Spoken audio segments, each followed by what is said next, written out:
한동훈 대표가 또 홍삼 들고 가기에는 너무 바빴어요, 연휴에.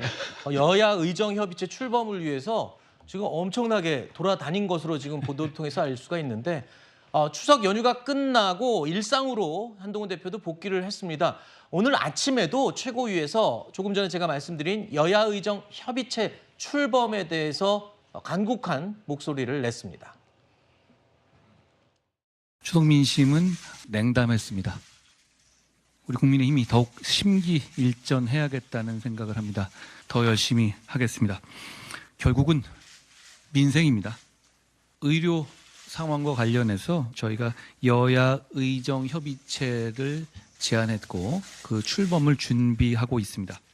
추석 연휴 기간 내에 제가 관련 인사들 다수와 1대1로 만나서 대화를 나눴습니다. 결국 충분히 설득드리면서 여야 의정 협의체 참여를 기다리겠습니다. 지금 여야 의정 협의체 아니면 이 문제를 풀기 위한 출발을 하기 어렵습니다. 우리 국민들은 지금 불안해하고 있습니다.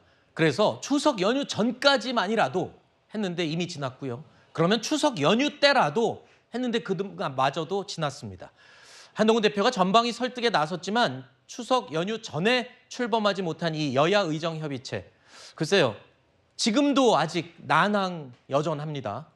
일단 의사분들의 참여 의사가 아직 요원하고요. 그다음 민주당도 입장이 설설 변하는 것 같아요. 제가 볼 때는 여야 의정 협의체의 제안 자체를 박찬대 원내대표가 먼저 하셨단 말이죠.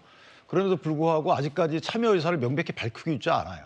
그러니까 이것도 좀 문제인 것 같고. 그러니까 저는 이게 지금 국민의힘이 상대해야 될 당은 민주당인 것이죠. 정권을 획득하려는 게 민주당이고 국민의힘은 정권을 재창출을 하려는 정당이기 때문에 그렇다면 한동훈 대표 입장에서 보면 대동소이 전략으로 가야 되는 것이지 차별화가 능사가 아닌 거죠.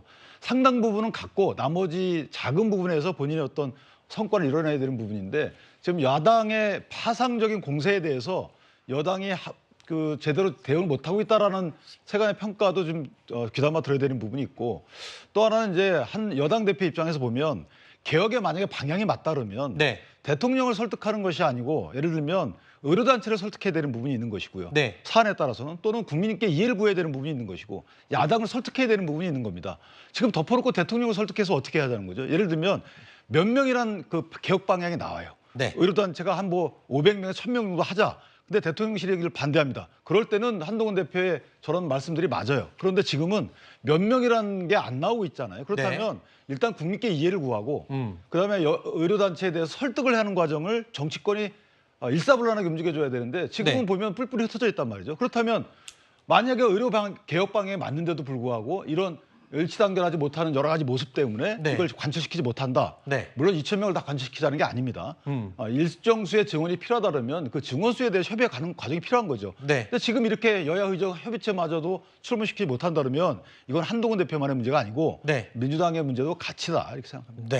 물론 마지막에 야당도 좀 도와줘야 되는 게 아니라고 말씀하셨지만 오늘 두 분 다 말씀을 하실 때 한동훈 대표에 대해서 쓴소리를 마다하지 않는 모습이 굉장히 특이하군요.